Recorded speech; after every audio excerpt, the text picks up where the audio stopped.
크립토 토마토, 오늘도 여러분들께 인사를 전해드리고 있습니다. 리플사와 XRP에 관련된 업데이트 여기저기서 닥닥 긁어다가 한데 모아서 가지고 와 봤습니다.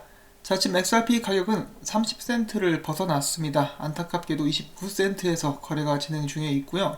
비트코인은 1189불, 어제에 비해서 이제 알트코인도 비트코인도 떨어진 모습들을 보여주고 있습니다. 자, 첫 번째로 준비해본 소식, 제가 어제 영상을 올리고 난 후에 찾아내게 된 소식이어가지고요, 뒤늦게 링크로서 여러분들께 전달해드렸었는데, 바로 지금 현재 엑스레핏을 가동 중인 그런 업체들을 리플사에서 따로 PDF로 만들어가지고 이렇게 공개를 한 것인데요. 여기 보시면은 머니그램, 트랜스폴고, 인스타램, 샌프렌드, 머큐리 FX, 그리고 골렌스 6군데가 있습니다. 여기 보시면은 딱 이렇게 나와있죠. 첫 번째로 이 프리펀디드 어카운트를 사용하지 않고 실시간 유동성을 제공할 수 있다. 회사들에게는 여러가지로 장점이 되겠죠. 그냥 아주 단순하게 이야기를 한다면은 비용을 훨씬 더 적게 들이고 효과적으로 결제가 가능하다, 송금도 가능하다, 그리고 다른 나라의 외화를 들고 있으면서 오는 그런 위험도 피할 수가 있다 등등을 들 수가 있겠습니다. 자, 그리고 또한 엑스레핏에 관한 새로운 그래픽이라고 봐야겠죠. 업데이트된 모습도 확인을 해볼 수가 있었습니다. 이제는 엑스레핏을 거쳐가지고 전에는 은행만 나와 있었는데 디지털 월렛, 은행, 그리고 현금으로 전환까지 돈을 받는 사람들의 필요에 의해서 최종 목적지가 결정되게 된다라고 볼 수가 있겠죠. 그리고 추가적으로 다가오는 4분기에 이 XRP를, 엑스레핏을 더욱더 적극적으로 활용하게 될 회사, 이 머니그램에서 오늘 CEO가 새롭게 한 인터뷰를 공개를 했습니다. 공유를 하게 된 것인데, 머니그램 CEO는 이 인터뷰에서 이렇게 이야기를 하고 있습니다. 블록체인을 통해서 우리는 어느새 돈을 빠르게 움직일 수 있게 되었다. 그리고 또한 리플사는 거대한 분산된 블록체인 기술과 국경을 수초만에 이동할 수 있는 주요한 암호화폐 XRP를 보유하고 있다. 리플사에게 부족한 것은 국제적인 현금 유동성이다. 머니그램은 전 세계에 걸쳐서 현금 유동성을 가지고 있으나 우리가 돈을 움직이는 속도를 올리는 유일한 방법은 여기저기에 돈을 미리 넣어놓고 기다리는 프리펀딩 뿐이다 라고 이야기를 해주고 있습니다. 자, 그래서 리플사와 머니그램 같은 경우는 정말 서로에게 도움을 크게 줄 수 있는 그런 관계다 라고 볼 수가 있겠죠. 이런 걸 보고 이제 또 전문적인 용어로 아다리가 잘 맞는다 라고 이야기를 하긴 하는데, 아주 좋은 조합이기 때문에 앞으로 더욱더 많은 발전을 기대를 해봐야 될 것 같습니다. 자, 그리고 또 이러한 부분을 다룬 기사 데일리 호들에서는 이 빵형이 전에 리플사의 고객들 중에 엑스레핏을 사용하는 곳이 20군데 정도가 있다, 그것을 다시 한번 언급을 해줍니다. 근데 공개적으로 지금 최근 PDF에 이야기를 한 것은 6군데 정도, 그래서 14군데 플러스가, 이 PDF에는 이름을 올리지 않고 있지만은 저는 몇 군데 이름을 알고 있죠. 올해 초에 공개한 그런 곳들도 있었는데 저는 그 중에 큰 은행들도 있을 것이라고 예상은 하고 있습니다. 일단 여기에 유로 엑심뱅크가 빠져있는 그런 상황이긴 한데, 공개하지 않았지만은 비밀 협약 유지 때문에 엑스레핏 테스트를, 그리고 실제로 사용하는 것을 공개하지 않고 있는 은행들, 저는 반드시 있다라고 생각을 합니다. 최근 CNN에서 제공을 했었던 빵형 인터뷰에서 그 앵커가 물어보죠. 그 은행들, 몇 군데 은행들이 엑스레핏을 사용하고 있습니까? 그랬더니 빵형이 화들짝 놀라면서 그 부분에 대한 대답은 하지 않았던 것을 저희가 기억을 할 수가 있겠습니다. 자, 부디 그 명단에 있는 은행들 빨리빨리 공개가 될 수 있기를 또 바라해 보도록 하겠고요. 물론 어디까지나 은행들이 있을 거라는 것은 제 추측입니다. 공식적인 정보가 아니기 때문에 유로 엑심뱅크 외에는 다른 은행들은 공개가 된 적이 없습니다. 자, 그 다음에 코인스타PH에서 이렇게 광고를 하고 있는 모습이 나와가지고 잠시 공유를 해드리는데요. 코인스타PH는 멕시코의 비스와 마찬가지로 엑스레핏 파트너 거래소입니다. 코인스타PH를 통해서 사업자들이 지불을 할 수 있게 하는 디지털화된 그런 지불 및 모바일 지갑에 관한 서비스를 제공하고 있다라고 나오고 있죠. 분명히 여기서도 이제 엑스레핏의 활용을 제가 기대를 해볼 수가 있겠습니다. 자, 그 다음에 스튜어트 XRP님께서 최근에 또 이런 스크린샷을 공유를 해주셨는데요.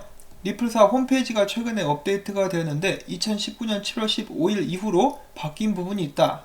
어떤 부분이냐면은 이 XRP에 관련된 확장성, 전에는 이제 5만까지라고 되어 있었는데 지금은 XRP는 비자처럼 초당 65,000번 이상의 거래를 가능하게 한다라고 바뀌어 있습니다. 자, 물론 이것은 오프 레저에서 거래가 되는 속도이고요.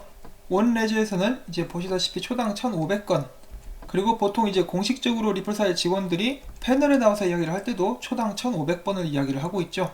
자, 아무튼 오프레저에서의 속도 향상이 있었다라고 이야기를 하고 있는데, 제가 이제 코멘트들을 쭉 읽어보니까 오프레저에서 이 정도 확장성은 예전부터 가능했었던 것이라고 합니다. 여기 있는 이슨 맥브로의 트윗을 제가 또 잠깐 살펴볼 수가 있었는데요. 이슨 맥브로 같은 경우는 지금 현재 코일에서 이제 개발자로 일을 하고 있죠. 자, 이 사람들이 전에 나눈 대화가 있었습니다. 사실 이 XRP 레저 같은 경우는, XRP 같은 경우는 2011년도에 이미 오프레저상 초당 7만 건의 거래도 가능하다라고 이야기가 되고 있습니다. 거기에 더불어서 새로운 하드웨어들이 나오게 된다면은 이제 초당 10만까지도 올릴 수 있다라고 대화가 이루어지고 있죠. 자, 근데 여기에서 이슨 맥브로가 이렇게 이야기를 합니다. 오프레저로 거래를 할 때 이제 하나의 페이먼트 채널에서 초당 7만 개 이상의 속도로 거래를 할 필요가 있기는 할까?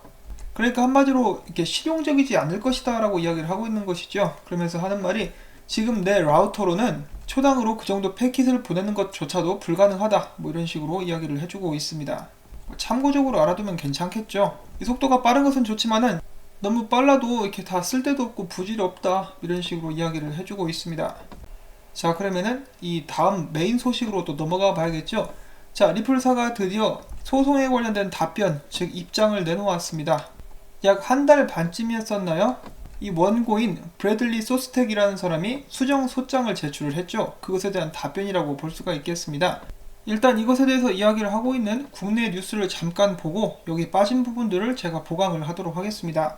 자, 리플사의 법률 자문이죠.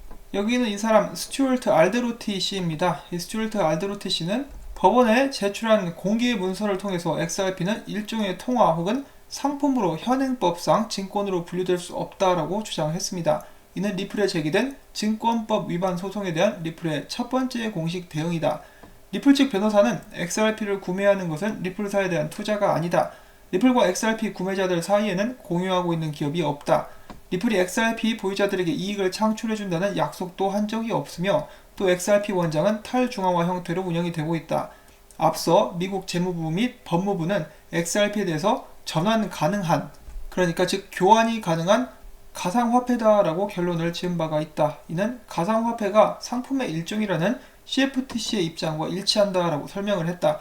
리플사가 증권법을 위반했다며 소송을 제기한 원고 측은 XRP가 증권의 성격을 띈다며 당국에 정식으로 등록되지 않은 상태에서 판매했다고 주장하고 있다라고 지적을 했습니다. 그러면서 이 법률 문서를 또 이렇게 공개를 하게 되죠.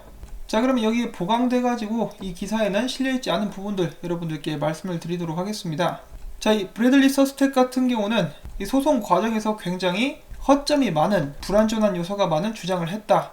리플사는 정말 오랫동안 XRP가 증권이 아니라고 주장을 해왔고, 브래들리 서스텍 같은 경우는 미국의 증권법에 의거해서 관련된 법정 항의는 3년 내에 해야 하는 그런 규율이 있음에도 불구하고 그가 XRP를 구매했었던 당시 2013년도부터 3년 내에 이의를 전혀 제기하지 않았고 2018년이 되어서야 소송을 시작했다. 그러니까 한마디로 유통기한이 지났다, 공소시효가 지난 상태에서 소송을 시작했다라고도 볼 수가 있겠죠. 자, 그 다음에 그가 주장하는 바가 있습니다. 그는 2013년도 때 리플사가 ICO를 할 때 XRP를 샀다라고 하는데, 이제 리플사 같은 경우는 ICO를 한 적이 없습니다. 없고요.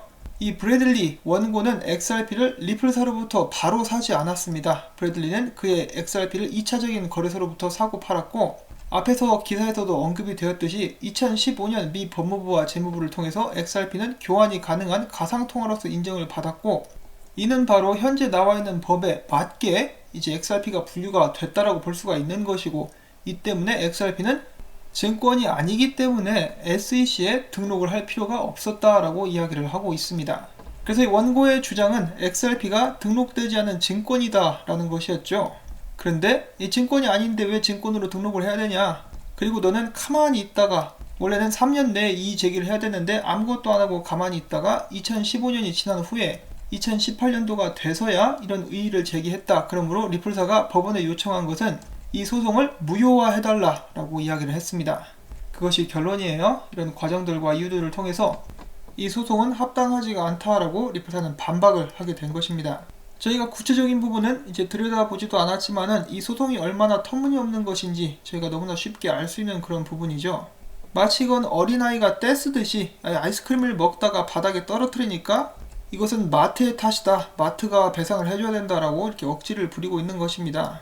그리고 한 가지 이제 굉장히 거슬렸던 그런 부분이 또 있었는데요. 이 코인데스크에서는 이 리플사의 답변에 대한 기사를 쓰면서 이렇게 이야기를 했습니다. 리플사는 XRP가 증권인지 아닌지에 대해서는 이야기하는 것을 피했다. 아니 이게 무슨 개소리지? 증권이 아니다라고 수차례 이야기했는데 코인데스크는 이상하게 기자들 중에 몇 명이 이제 리플사를 굉장히 싫어하는 듯한 그런 모습을 보여주고 있습니다. 자, 아무튼 이렇게 해가지고 리플사의 첫 번째 공식적인 답변이 나오게 되었습니다. 자, 여러분들께서 보시기에는 어떠십니까? 상식적으로 봤을 때 저 소송이 가당한 것인지, 이 판사는 어떤 식으로 판결을 내리게 될지, 문제는 이런 소송 자체가 아무리 터무니없어도 질질 끌게 되면 몇 년 이상 가게 될 수도 있다는 것이죠. 바로 이제 어제 영상에서 저희들이 XRP가 증권으로 되면 어쩌나 이런 이야기들을 이런저런 토론들을 했었는데 오늘 바로 이런 리플사의 답변이 나오게 되었습니다. 그 누가 봐도 이것은 정말 억지 주장이라고 볼 수가 있는 그런 상황이고요. 과연 이 소송을 건 사람의 머릿속에는 뭐가 들어있을까? 가능하다면 뚜껑을 딱 열어가지고 확인을 해보고 싶죠. 아니면은 설마 누가 시켜가지고 일부러 이렇게 하고 있는 것일 수도 있겠습니다. 뭐 음모론이라고 볼 수가 있겠죠. 이렇게 소송을 걸 시간에 열심히 일을 해가지고 이런 돈을 그냥 다시 벌면 되지 않나? 라는 그런 생각도 하게 되고요. 제가 듣기로는 그 액수도 많지 않은 것으로 알고 있습니다. 자, 아무튼 오늘의 주요 소식 여러분들께 또 바로 전달을 해드릴 수가 있었고요. 이 개인적으로는 이 소송도 중요하지만은 어제 이야기를 했었던 것의 연장선상으로서 이제 SEC가 빨리 발표를 해주는 것이 중요하다라고 이렇게 볼 수가 있겠죠. 자, 그 다음에 몇 가지 작은 소식들을 모아봤습니다. 이 코인게이트 같은 경우는 XRP로 지불을 하는 사람들에게 3%를 돌려주고 있다라고 하죠. 그래서 지금 현재까지 3%를 돌려준 것만 1,500개 정도가 된다라고 합니다. 이 XRP로 지불을 하는 사람들이 그만큼 많다라는 것을 알 수가 있는 그런 부분이고요. 자, 그 다음에는 리플사 출신의 바이낸스 US의 새로운 CEO 캐서린 콜레이가 다가오는 23일 AMA 나에게 무엇이든지 물어봐를 실시하게 됩니다. 아무래도 많은 사람들이 XRP 파트너가 될 것인지에 대해서 물어보게 될 것 같은데요.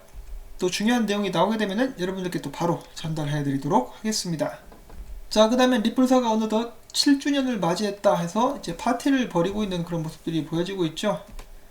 이런 회사에서 일하면은 되게 신날 거예요. 전 세계에 있는 사무실들 뉴욕, 런던, 싱가포르, 두바이에서 그리고 아마 이제 브라질도 하지 않았을까 싶은데 신나게 파티를 벌이고 있는 모습들이 보여지고 있습니다. 7주년 기념으로 이제 비밀 파트너 하나 이름 정도는 공개해도 좋았을 법한데 그 정도는 해줄 수가 없었나 봅니다.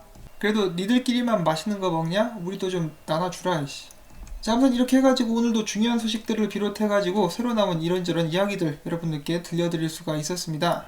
오, 도움이 됐다 라고 생각하셨던 분들은 구독과 좋아요 그리고 광고 시청을 처음부터 광고가 마무리될 때까지 여러분들께 부탁을 드립니다. 바쁘신 분들은 광고를 끝까지 재생시켜 주시는 것만으로도 제가 채널을 유지하는데 정말 크나큰 도움이 됩니다.